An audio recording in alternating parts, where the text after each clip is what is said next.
Dito sa Papa Dudut Stories, ikaw ay hindi nag-iisa.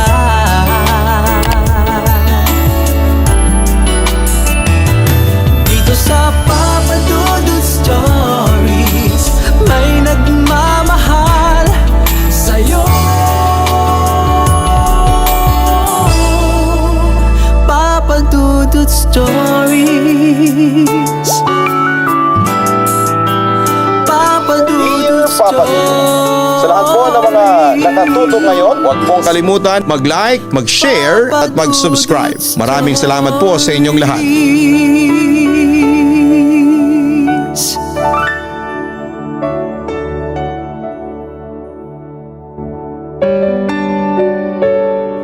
Hi po sa inyong lahat. Ako po si Akira Maymay de Guzman Moramoto.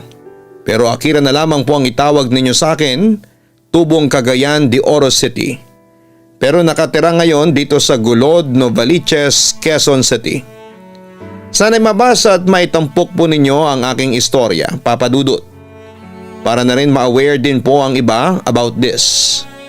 This confession is purely based on true events. Narinig nyo na ba noon ang balita tungkol sa fake rosary? Or what we say satanic rosary?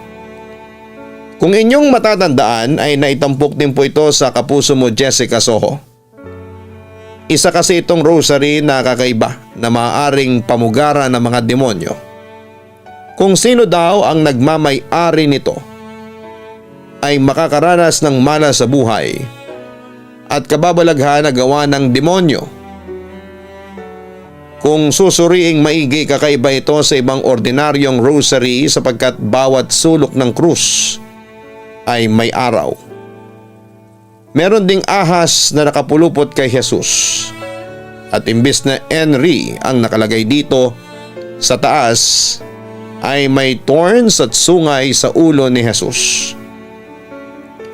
Kumalat ang balitang ito noong 2017 o 2018 ngunit sa kasamaang palad ay hindi namin ito napanood sa TV o sa radyo kasi mas mahilig kaming manood ng movies kesa sa mga balita. Anyway, nagsimula ang aking ikukwento sa inyo way back 2015. Magulo yung family namin. Puro away ng dahil po sa pera. Tapos lunod pa kami sa utang noon. Ang dami pa naman naming magkakapatid. Tapos yung tatay namin na Hapon ay bumalik na ng Japan nang hindi nagpapaalam sa amin. Dahil doon ay mag-isa kaming binuhay ni Mama sa loob ng maraming buwan hanggang sa maging other woman siya ng isang pulis na nagngangalang Renzo. Opo, Papa Dudut, naging kabit noon si Mama at sa tulong ng perang ibinibigay sa kanya ni Renzo ay nakakaraos naman kami sa pang-araw-araw. Yun nga lang ay lalong gumulo noon ang mga buhay namin. Hindi tinigilan si Mama ng legal wife ni Renzo at palaging umaabot sa barangay ang kanilang pag-aaway.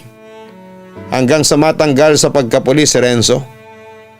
Doon ay lalong gumulo ang lahat dahil naging madalas ang pagkatalo nila ni Mama, na kinalaunan ay umabot sa isang magulo at masakit na hiwalayan. Minsan talaga, Papa Dudut, ay naiiyak na lamang ako at tinatanong ko sa aking sarili kung bakit ganito ang buhay namin. Lumipas ang ilang taon, nadagdagan pa yung problema namin. Pinalayas kami ng owner ng lupang tinitirhan namin. Wala na kaming nagawa noon, Papa Dudut, buti na lamang at pansamantala kaming nakitira noon sa aming Lola During. Doon ay nakilala ni Mama si Lester. 20 years old pa lamang ito pero may asawa na. Sa madaling sabi, naging kabit muli si Mama ni Lester. Muling nagkagulo sa pamilya namin dahil pinaglalaban ng legal wife ang kanyang pag-ibig at karapatan para kay Lester. At mas lalo pang gumulo ang sitwasyon nang mabuntis si Mama ni Lester.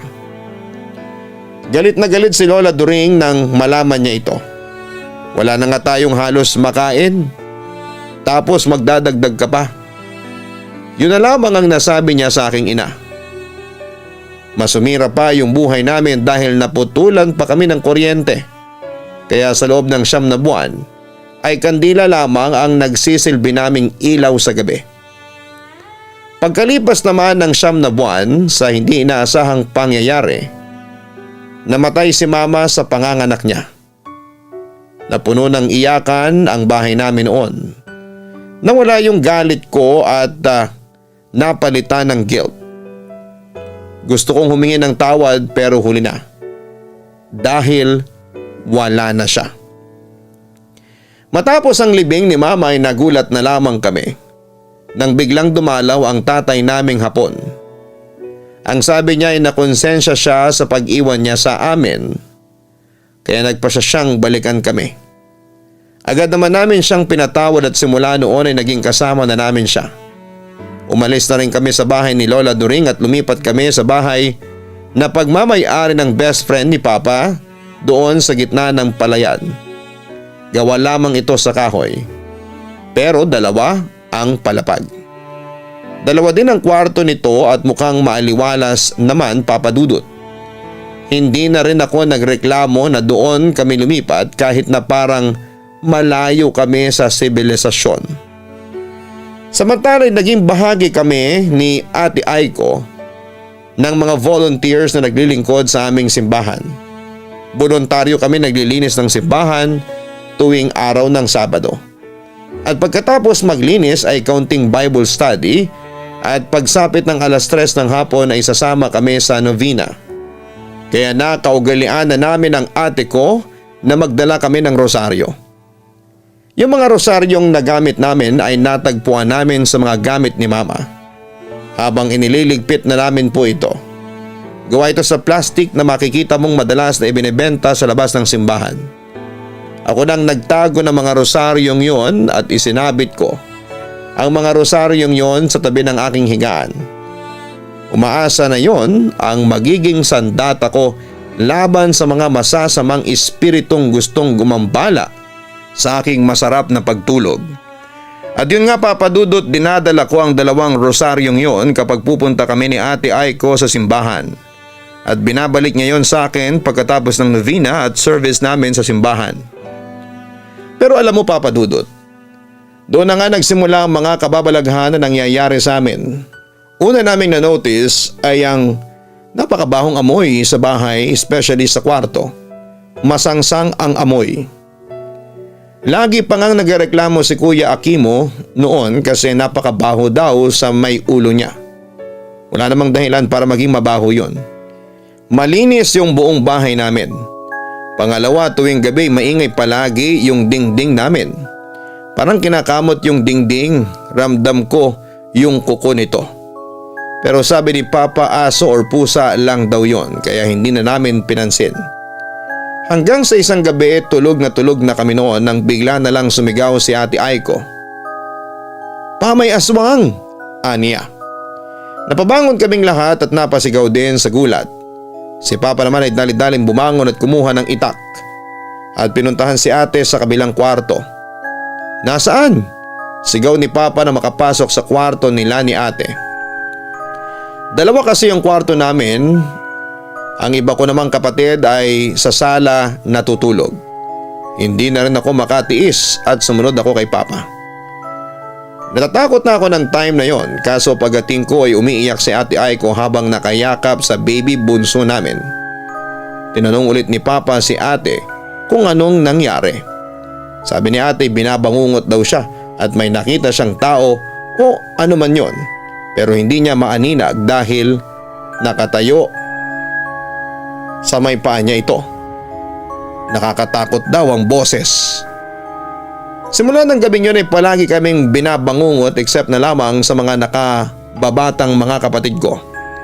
Every 1 to 3 a.m. ay nagsisimula ang sleep paralysis.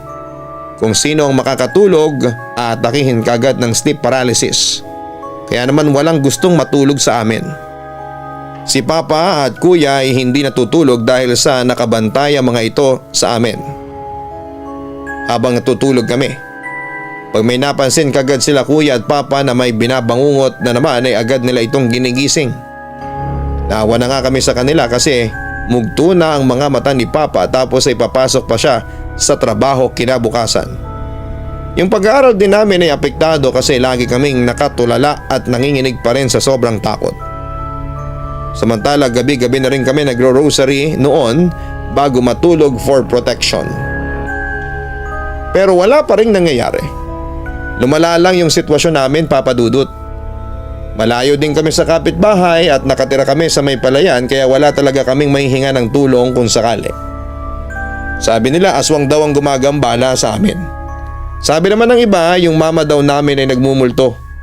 Pero hindi kami naniniwala na si mama yon kasi napakabait ni mama. Ayaw niya kaming natatakot noon pa man at araw-araw din namin siyang ipinagdarasan. Isang gabi nakatulog kaming lahat pati si kuya at papa ay natulog na rin dahil sa sobrang pagod. Then here we go again. Binangungot na naman yung isa kong ate, si Ate Ayaka. Katabi ko siya that time kaya napansin ko kagad. Yun lang ang narinig ko sa kanya habang nakapikit pa rin ang mata niya. Napakaduwag ko ng time na yun at hindi ko man lang ginising si ate. Dagdag mo pa yung mahinang ilaw ng lampara kaya naman takot na takot ako. Hindi nagtagal ay mas lumakas ang ungol ni Ate Ayaka kaya naman napabangon kagad si kuya at pinuntahan agad si Ate Ayaka. "Uy, gumising ka," sabi ni Kuya Akimo pero hindi pa rin magising si ate. Niyugyug na rin niya ito at paulit-ulit na sinisigawan at sinasampal pero wala pa din. Takot na takot ako at nakaupo lamang ako sa tabi habang pinapanood si kuya. Napabangon na rin si papa at ang iba ko pang mga kapatid dahil sa ingay ni kuya at pumunta sa kwarto namin. Bigla akong tinawag ni kuya at inutusan ako kunin ang holy water sa altar na nasa may sala. Nagdalawang isip ako noon pero nilabanan ko ang takot ko at agad na kinuha ang holy water. Pagkatapos kong maibigay kay kuya ay nilagyan niya kaagad ang noon ni ate ng holy water with a cross sign. Doon pa lamang nagising si ate. Pagmulat ni ate ay napakapula ng mga mata niya. Hinihingal din siya at pawis na pawis. Tumitig siya sa amin isa-isa at nanlilisik ang mga mata niya. Maya-maya ay medyo kumalma na siya pero bigla siyang napatingin sa gilid niya at pagkatapos ay umiyak at niyakap si kuya. Sabi niya ay andyan pa din daw. Nandun pa rin sa gilid niya ang babae na nakita niya sa panaginip. Kahit wala kaming makita sa tinuturo niya ay ramdam namin ang malakas na puwersa nito. Winisikan agad namin ng holy water ang lugar kung saan siya nakaturo. Nang kumalma na si ate ay tinanong kaagad namin siya kung ano ang nakita niya. Ang sabi niya ay may nakita daw siyang babaeng sobrang nakakatakot ang mukha na tumabi daw sa kanya. Nakatahi daw ang bibig at walang itim ang mata. Maputla at buhaghag daw ang buhok nito. Galit na galit daw ito habang nakatitig sa kanya, Papa Dudut. Parang isang demonyo, ang sabi niya. Ang lakas niya, nakakatakot pa ang kanyang boses. Dagdag pa ni ate habang nanginginig sa sobrang takot. Tumayo lahat ng balahibo namin sa mga sinabi ni Ate Ayaka at simula noon ay iniwan muna namin ang bahay dahil hindi na rin kami makatiis pa. Muntik nang masaniban si Ate Ayaka kaya wala na dapat kaming dahilan pa para magstay doon at nakitira muna kami sa pinsa namin. Akala namin, Papa Dudut, ay titigilan na kami ng demon or something pero mali kami. Hanggang dito sa bahay nila pinsan ay ginagambala pa rin kami tulad ng nangyari sa bahay namin. Creepy noises, sleep paralysis, and poltergeist. Kaya naisipan naming bumalik na lang ulit sa bahay sa may palayan. Nahihiya na rin kasi kami kung mananatili pa rin kami sa bahay ng pinsan namin. Mga isang buwan din kami doon sa kanila bago kami bumalik sa bahay sa gitna ng palayan. December 2016 ay bumalik na kami sa creepy house namin.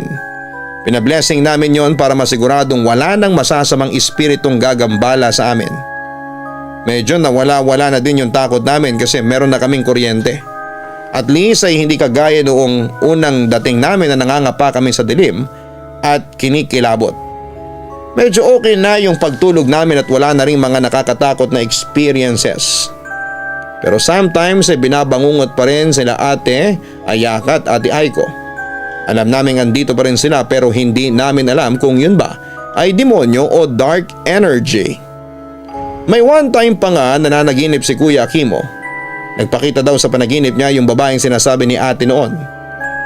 Papatayin ko kayong lahat. Papatayin ko kayong lahat ng minamahal ng iyong ina. Yun daw ang sabi ng demonyo sa kanya. Pinilit naming kalimutan ang lahat. Hindi namin pinansin para na rin mabuhay kami ng mapayapa. Sa kabilang banda ay isang gabi ay hindi ko akalain na makaka-experience ako ng kababalaghan sa aking buhay. Madaling araw noon, siguro mga 3:00 na ng umaga ay bigla na lamang akong nakaramdam na may humila sa paa ko kaya nagising ako kaagad. Pagbangon ko ay nakita ko namang tulog na tulog ang mga kapatid ko at si Papa, pero laking gulat ko nang makita kong may nakatayo sa pinto na isang itim na figura. Agad akong kinilabutan at napatras sa aking hinihigaan. Pagkatapos ay kinuha ko yung 2 rosaryo na nakasabit doon sa headboard ng kama at inilantad ko yon sa kanya. Ngunit unti-unting lumapit ang itim na figura na napagtanto kong isang babae. Walang itim ang mata nito tapos ay maputla ang balat at buhaghag ang kanyang buhok. Parehong pareho sa dinescribe ni na Ate Ayaka at Kuya Akimo na nakita nila. Sino ka?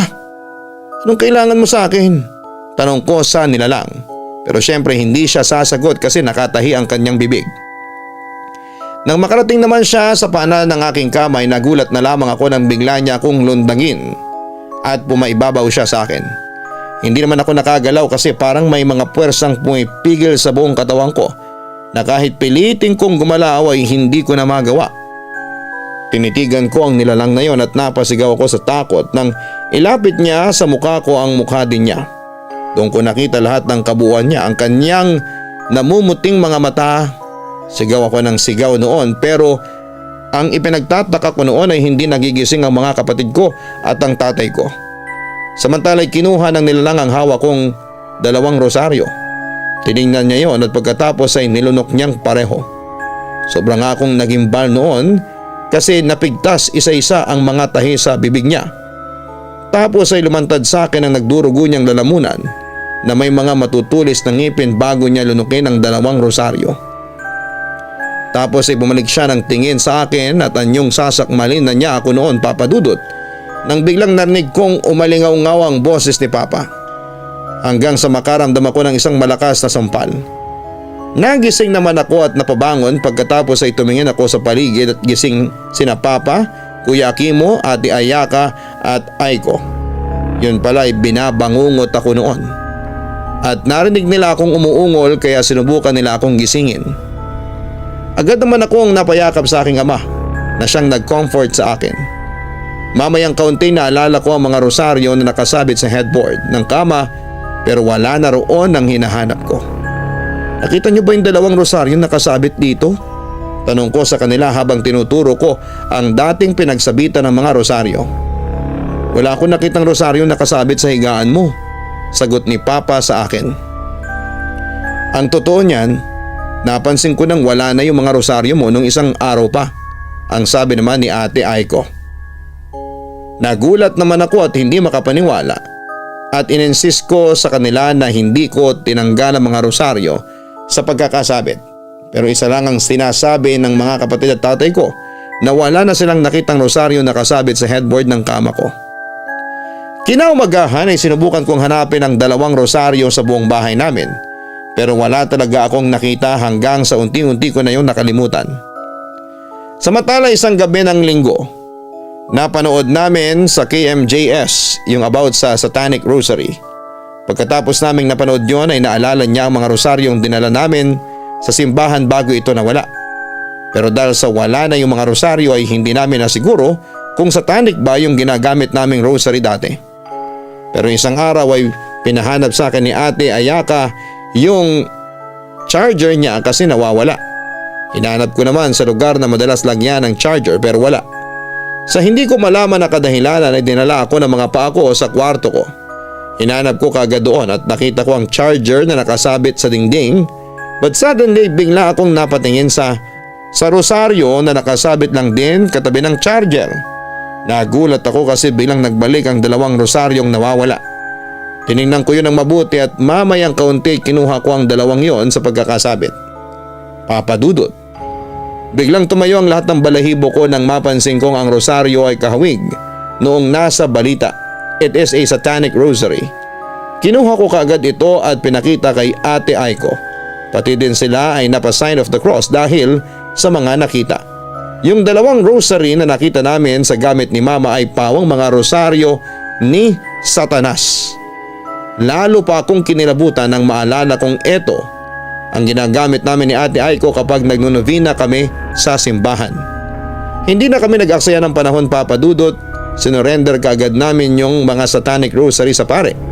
Buti na lamang talaga at nakita ko ulit yon. Siguro yon ang dahilan kung bakit kami naghihirap at nakakaranas ng mga nakakatakot na bagay.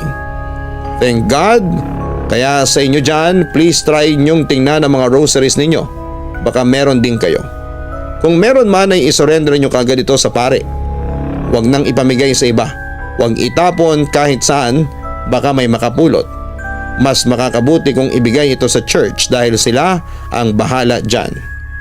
I recommend you to try to watch yung KMJS episode about Satanic Rosary for more info. Baka sakaling makatulong ito sa inyo. Papa Dudut, simula noong madispatcha namin ang dalawang Satanic Rosaries ay umayos na ang buhay namin. Nagpa siya sina Papa at Kuya Kimo na mag-sosyo sa negosyo naming Japanese snack cart. At kasalukuyan kaming may pwesto dito sa Gulod, Novaliches. Dito mismo sa RP. Sina Ate Ayaka at Ate Aiko naman ay parehong nakatapos ng nursing at mga lisensyadong mga nurses na. Ako naman ay patuloy sa pag-aaral. Ako rin ay nagbabantay sa mga nakababata ko pang kapatid. Samantala ay nagtaka ako noon kung paano nagkaroon si Mama ng Satanic Rosaries. Bagamat wala akong clue kung paano napunta sa kanya ang dalawang rosaryong yon. Pero may palagay ako na baka nabili lamang niya yon sa tabi-tabi kasi madalas sumama sa mga novena. Kaya nga naging alerto na rin po ako sa mga binibili kong mga religious items tulad ng rosaryo o mga poon. At doon mismo ako bumibili sa mga simbahan o sa mga church accredited stores. Papa Dudut, eto ang aking totoong kwento. Hopefully marinig po ito ng inyong mga listeners sa iyong YouTube channel. Maraming salamat po and more power sa iyong programa. Lubos na gumagalang, Akira Moramoto. Maraming salamat, Akira, sa pagbabahagi ng iyong kwento. Pagkatapos makinig ng Papa Dudut Stories, hanapin naman ang Kaistorya YouTube channel. Meron din pong link niya na nasa homepage po ng channel na ito. Ganoon din po ang Papa Dudut Family. Hanggang sa muli, maraming salamat po sa inyong walang sawang pagsuporta.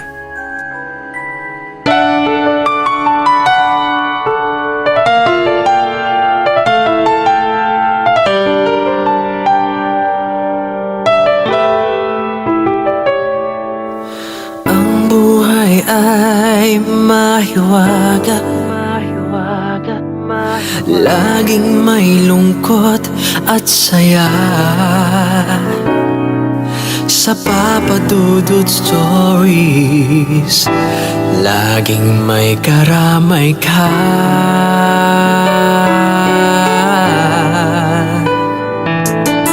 Mga problemang kaibigan, dito ay pakikinggan ka. Sa Papa Dudut Stories, kami ay iyong kasama. Dito sa Papa Dudut Stories, ikaw ay hindi nag-iisa.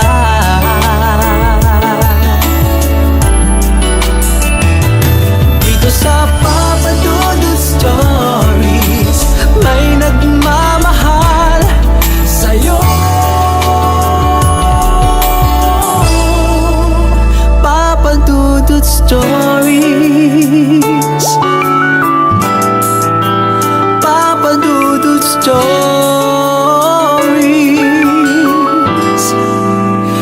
Papa Dudut Stories.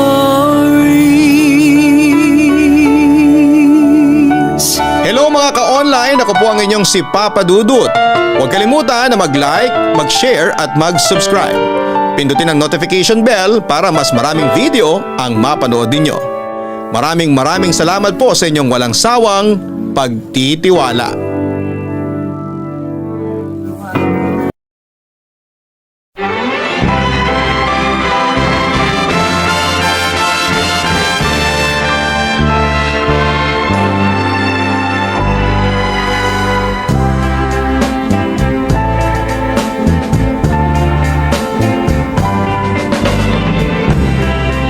taught my heart how to dream, thrilling its moment divine. Just for a while you were mine. Now I'm alone in despair. I never thought love would end, and broken dreams would remain, changing my joy into pain. Don't leave me now in despair. Loving you has been the only way I've learned to make life so gay. Now it seems you've led me so astray, and I've lost forever. How can love's sweet memories fade like a dream with regrets? And why must you disappear, leaving me here in despair?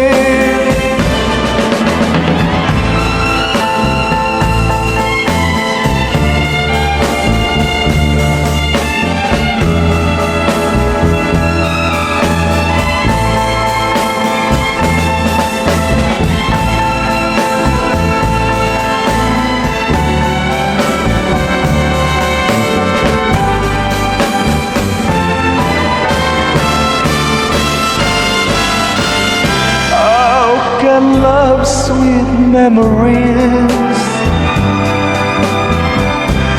fade like a dream with regrets. And why must you disappear, leaving me here in despair?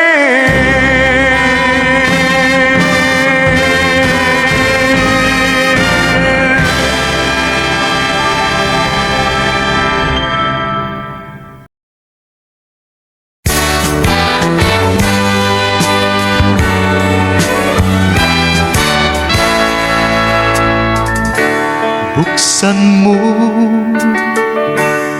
ang bintana ng mundo, hawiin mo ang lumbay ng puso ko. Hukay sarap, mabuhay sa piling mo, magkayakap, magkasiping hanggang matapos ang awit ko. Hinahanap init ng iyong yakap, naghihintay uhaw na damdamin. Halika rito, hiyakapin mo ako at buksan mo ang bintana ng puso ko. Hinahanap init ng iyong yakap, At buksan mo ang bintana ng puso ko. naghihintay uhaw na damdamin. Halika rito, yakapin mo ako.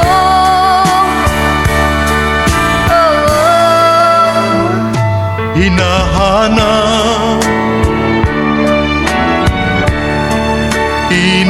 ng iyong yakap.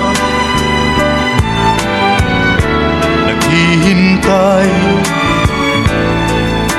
uhaw na damdamin. Halika rito, yakapin mo ako, at buksan mo ang bintana ng puso ko. Hinahanap, init ng iyong yakap. At buksan mo ang bintana ng puso ko. Naghihintay,